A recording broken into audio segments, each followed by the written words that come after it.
வணக்கம் and welcome to 1008 soil project. கூலிம் மேராஸ்தே ஸ்ரீ மகாமாரியம்மன் ஆலயத்துக்காக 1008 கோவிலேருந்து ஒரு பொடி மண்ணை திரட்டிக்கிட்டு இருக்கோம். இன்னைக்கு இன்னமும் சிம்பாங் அம்பாட் எக்ஸ்பெடிஷன் பினாங் ஏரியாவில் தொடங்கிட்டு இருக்கோம். அதில் ஒரே இடத்துல 2 ஆலயம் மண் எடுக்கிறதுக்கு வாய்ப்பு கிடைச்சி முதல் ஆலயமாக 630வது ஆலயம் ஸ்ரீ மகா வீரபத்திர காளியம்மன் ஆலயம் பண்டார் தாசி முத்தியாரா சிம்பாங் அம்பாட் பினாங்கில் இருக்கிற இந்த ஒரு ஆலயத்திலேருந்து ஒரு படி மண் கிடச்சிச்சு. இந்த சாமியோட சூலத்தை பாருங்களேன், மிக பழமையான சூலத்தை இன்னமும் வச்சு வழிபட்டுக்கிட்டு இருக்காங்க. அதே நேரத்தில் காளியம்மன் திரை சாத்திரு வச்சு நான் நல்லா வீடியோஸ் எடுக்க முடியல. அம்பாலோட புத்து மண்ணிலேருந்து ஒரு பிடி மண் எடுத்துக்கிறேன்னு சொல்லிட்டு உத்தரவாதம் கேட்டுட்டு அதுக்கப்புறம் ஒரு பிடி மண் எடுத்திருந்தேன். இந்த வேலையில் டெம்பிள் மேனேஜ்மெண்ட்டுக்கு நான் நன்றி தெரிவிச்சுக்கிறேன். இதே ஆலயத்தை ஒட்டி 631வது ஆலயம் ஸ்ரீ மகா முனியாண்டி ஆலயம் பண்டார் தாசி முத்தியாரா சிம்பாங் அம்பாட் பினாங்லேருந்து ஒரு பிடி மண் எடுக்கிறதுக்கு வாய்ப்பு கிடச்சி. இந்த ஆலயம் பக்கத்துலேயே இருக்கிற வாசி ஏன் ஒரே மண்ணாக எடுக்க வேண்டியதுன்னு அப்படின்னு சில பேர் கருத்து வச்சுருப்பாங்க. ஆனால் ஒவ்வொரு ஆலயமும் அவங்க குறி வச்சுருப்பாங்க, அது என்னோட எல்லையா இல்லாட்டி இந்த எல்லையோட நான் கலந்துட்டேன் நான்.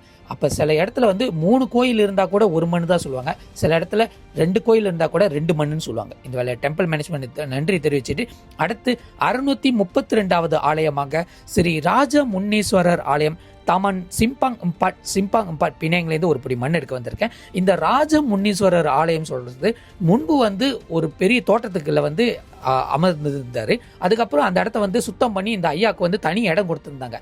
இந்த ஐயா தனி இடத்துல உட்காந்துட்டாரு, ஆனால் சுத்தம் பண்ண இடத்துல யாருமே இல்லை. காரணம் என்னன்னு தெரியல. இருந்த போதும் இந்த ஐயாக்குன்னு தனியாக கெசட் பண்ண இந்த நிலத்துல அவர் நல்ல விசாலமாக, நல்ல விசேஷமாக, நல்ல அம்சமாக உட்காந்துருந்தாரு. இந்த வேலையில் டெம்பிள் மேனேஜ்மெண்ட்டுக்கு நன்றி தெரிவிச்சு நம்மளுக்கு ஒரு பிடி மண்ணை கொடுத்ததுக்கு. அடுத்து 633வது ஆலயமாக கடந்த எபிசோட்ல விட்டுட்டு வந்த கோவிலை திருப்பியும் இந்த இடத்துல ஒரு கோவில் இருக்குன்னு சொல்லி தேடி போய் எடுத்த கோயில் தான் இந்த கோயில். தேவி ஸ்ரீ புத்து நாகக்கண்ணி அம்மன் ஆலயம் பண்டார் தாசி முத்தியாரா சிம்பாங் அம்பாட். இந்த ஒரு ஆலயம் தற்பொழுது திருப்பணியில் இருக்கு. இந்த அம்மனோட காட்சியை பாருங்களேன், அப்படியே சிரிச்ச மேனியே நம்மளை வர வைப்பாங்க.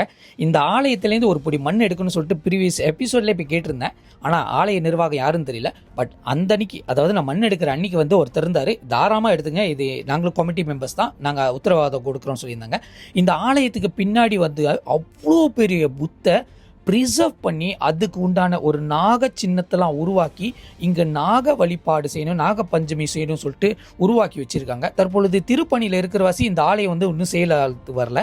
ஆனால் கண்டிப்பாக இந்த ஆலயம் கும்பாபிஷேகம் நடந்த பிறகு மிகப்பெரிய விசேஷமான ஆலயமாக தான் அமைய போகுது.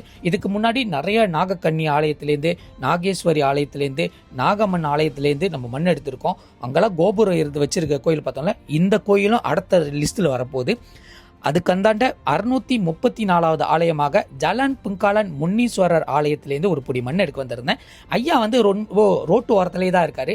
அவருக்கு கூட இல்லை, குடிசை இல்லை, சாதாரண ரோட்டு ஓரத்தில் அழகாக அமர்ந்து மக்களை அதை தரிசிச்சுட்டு இருக்காரு. இங்கே மக்கள் யார் வேணாலும் வந்துட்டு போயிட்டு சாமி கும்பிட்டு போகலாம். இவருக்கு உண்டான வரலாறு அவ்வளோ இல்லை, இருந்தாலும் இவர் மிக பழமையான ஒருத்தர் தான். பார்த்தீங்கன்னா அவரோட சிலையை பார்த்தாலே நம்மளுக்கு தெரியும். நம்மளுக்கு அனுமதி கொடுத்த டெம்பிள் மேனேஜ்மெண்ட்டுக்கு நான் நன்றி தெரிவிச்சுக்கிறேன். இறுதியான ஆலயம் கல்லு கடன் சொல்கிற ஒரு இடத்துல புக்கெத்துங்கா முன்னீஸ்வரர் ஆலயத்திலேருந்து ஒரு புடி மண் எடுக்க வந்திருந்தேன்.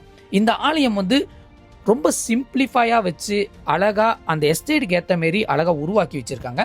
இந்த ஆலய நிர்வாகம் தாராளமாக மண் எடுத்துக்குங்க, இது பொதுமக்களோட ஆலயம் தான் சொல்லியிருந்தாங்க. மிக பழமையான ஆலயம், சூழ வழிபாடு வச்சு தான் பண்ணுறாங்க. அதே நேரத்தில் மதுரை வீரனை செல வழிபாடாக வச்சு பண்ணுறாங்க. அவங்களோட ஸ்தல விரிச்ச மரத்துலேருந்து ஒரு புடி மண்ணை கொடுத்ததுக்கு டெம்பிள் மேனேஜ்மெண்ட்டுக்கு நான் நன்றி தெரிவிச்சுக்கிறேன். இந்த பயணத்தில் நம்மளுக்கு முழுமையாக உதவி செஞ்ச திரு தினேஷ் அவர்களுக்கு நன்றி தெரிவிச்சுக்கிறேன். நாங்கள் டோட்டலாக 13 ஆலயம் எடுத்தால் கூட நாங்கள் விட்டது என்னமோ 6 ஆலயம். ஒரு 4 மணி நேரத்தில் இந்த ஏரியாவை சுற்றி வர்றது மிக மிக கடினம். காரணம் டிராஃபிக் ஹவர்ஸு, அதே நேரத்தில் அதிகமான டிராஃபிக் லைட்டு, ஒவ்வொரு இடத்துக்கு போகும்போது கொஞ்சம் தொலைவாக இருந்துச்சு. இருந்தாலும் கடுமையான வெயிலாக இருந்தால் கூட ஒரு பொடி மண் எடுத்ததில் எங்களுக்கு பெரிய மகிழ்ச்சி. உங்களை அடுத்த எபிசோடில் சந்திக்கிறேன். See you soon. Bye.